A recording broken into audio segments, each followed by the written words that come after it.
Hello everyone, welcome back to Sunny Live Show and thank you so much guys for tuning in. Well guys, I'm back again with the Mzansi Soapie series and today I'm talking about Umkhokha.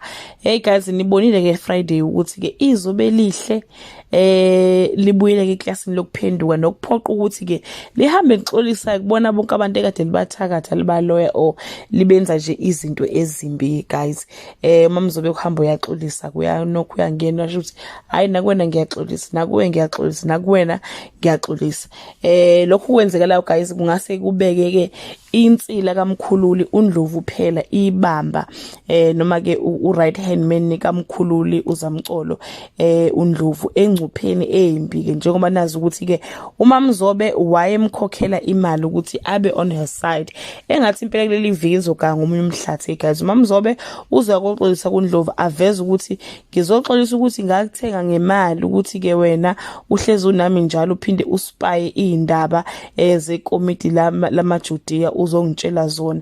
Ngizoxolisa ukuthi ngakushintsha ngakwenza ukuthi ube umuntu ophendukela ke amaJudiya ke guys. Leyo nkulumo nje iyodwa lo uxolisa kaMamzobe kuzokwenza lamakhosikazi ke kaNdlovu amangale kakhulu njengoba kade bembiza ngesono esikhulu as if ifamily yabo iclean kanti indoda yabo guys udoti nje wendoda into engekho.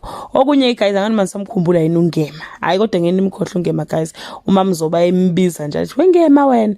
So guys uNgema ke guys was right hand man kaMamzobe ekungcoleni kwakhe. Ngathi ke zizoyibovula ke nakuye uMvelase will force him to bring back izinto abazintshontsha noMamzobe kwaMthembu waseyena ke entshontshela uMamzobe. Uzobuya guys azoxolisa kwizobi bese ke beyahamba ke baya ke kwaMthembu bayobuyisela lezi zinto ababeyintshontshile kanye ke naleya ringi ke yobukhosi bamaJudiya noma bubukhosi babantu bakwaMthembu. Ngazi ukuthi ke izinto zizomphendukela ke uNdlovu guys ligaya ngomunye umhlathi manje amaqiniso asenekiwe enecala ke ngeke ikuthole ukuphumula.